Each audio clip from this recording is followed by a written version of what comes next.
শিক্ষার্থীরা, তোমরা যারা কলকাতা বিশ্ববিদ্যালয়ের অন্তর্গত বিএ সেকেন্ড সেমিস্টারের CC2 এডুকেশান সাপ্লি পেপারটির পরীক্ষা দেবে 2024-এ, তোমাদের জন্য আজকে এই পেপারটির সাজেশান নিয়ে আমরা আলোচনা করব। মান 10-এর 3টি প্রশ্নের উত্তর তোমাদের পরীক্ষায় করতে হয়। দেখো মান 10-এর প্রশ্নগুলো।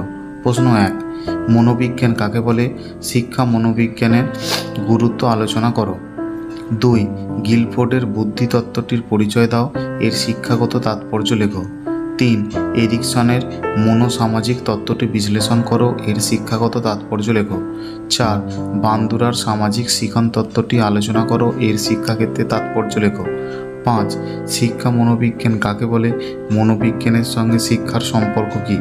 6, প্রজ্ঞার বিকাশ কাকে বলে? পিয়াজের প্রজ্ঞামূলক বিকাশ তত্ত্বের যৌক্তিক সক্রিয়তা স্তরের বৈশিষ্ট্য এবং শিক্ষাগত তাৎপর্য উল্লেখ করো।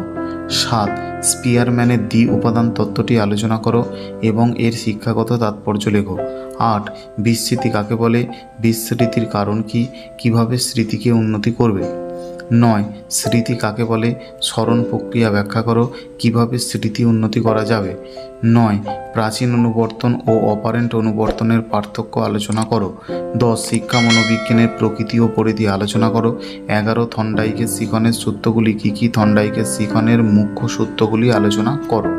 মান 5, প্রশ্ন 1, কোহলবার্গের নৈতিক বিকাশ তত্ত্বের পর্যায়গুলি লেখো। 2, শ্রেণীকক্ষে কোহলবার্গের তত্ত্বের প্রয়োগ আলোচনা করো। 3, এরিকসনের নির্দেশিত কৈশোরকালের মনোসামাজিক বিকাশের মূল বৈশিষ্ট্যগুলি আলোচনা করো। 4, বুদ্ধি অভিক্ষার ব্যবহার বা উপযোগিতা লেখো। 5, মনোবিজ্ঞানকে আচরণের বিজ্ঞান বলা হয় কেন? 6, পশ্চাদমুখী প্রতিরোধ কী? 7, অন্তর্দৃষ্টিমূলক শিখন কী, এর তাৎপর্য লেখো। 8, বুদ্ধির ধারণা দাও। 9, থর্নডাইকের সংযোজনবাদ তত্ত্বটি আলোচনা করো। 10, শ্রেণীকক্ষে স্পিনারের সক্রিয় অনুবর্তনের নীতি কিভাবে প্রয়োগ করা সম্ভব। 11, পিয়াজের মতানুযায়ী জ্ঞানমূলক সংগঠন কী? 12, শিক্ষা মনোবিদ্যার প্রকৃতি আলোচনা করো। 13, বান্দুরার সামাজিক শিখন তত্ত্বের বৈশিষ্ট্য লেখো। 14, প্রবলনের প্রকারভেদগুলি আলোচনা করো। 15, শিক্ষা ও মনোবিদ্যার সম্পর্ক কী?